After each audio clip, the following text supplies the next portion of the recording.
It is time to do some research and find out exactly what the Pillars of Eternity are. Tell me a little bit about this game and what these Pillars of Eternity actually are. This game is a Kickstarter-backed game in the style of the old Infinity Engine games, which are Baldur's Gate, Icewind Dale, and Planescape Torment. And they were classic isometric 2D-based games, and we had 77,000 people back the game. For the past 2.5 years, we've been making a game that really emphasizes exploration of beautiful 2D environments, real-time with pause combat, with full party, 6-character party control, and a really rich and deep and engrossing story that you go through that reacts to the choices that you make and companions that can go through it with you. And we're making it for PC, Mac, and Linux. We've been working on it for over 2 years, and that's it in a nutshell. Take us into the story a little bit and tell us exactly what's happening. And this world is something that we've made. It's the world of Eora, and it's a fantasy setting that we developed at Obsidian. Your character is an outsider who's coming into this colonial area called the Eastern Reach. You're traveling in there for reasons that you can define in the course of the game, but you wind up in the wrong place at the wrong time, and you are a witness and sort of unwilling participant in this weird supernatural event that changes you.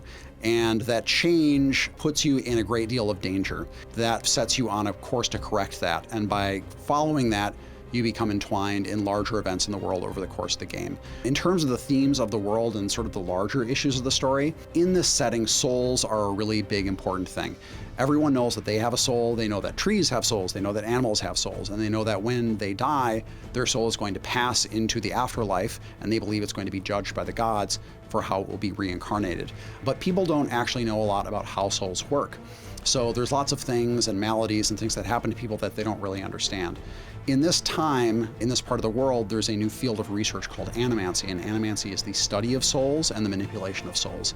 These aren't really wizards, they're more like scientists who are using machines and their research to study like what makes a person go crazy, what makes a person depressed, what makes a person reincarnate well or badly or whatever. And then they use that knowledge to try to manipulate how souls work. And a lot of people view this as a very good thing because they're like, wow, you know, we can fix all these problems, people's mental illness and these struggles and having the wrong soul in this body that shouldn't really have reincarnated this way. And a lot of people view it as very dangerous because it's experimental. All the times things go wrong and bad things happen. A lot of people think it is blasphemous. They think the gods are going to punish people for experimenting with this stuff. So that's a big source of conflict in the world that you kind of come into.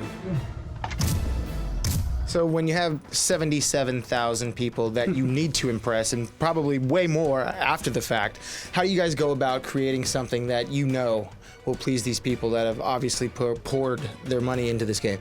Well, a lot of us worked on the original games, the Infinity Engine games, so we go back to what we worked on back then, what we know worked back then, and what we also kind of suspect didn't work then or doesn't work anymore.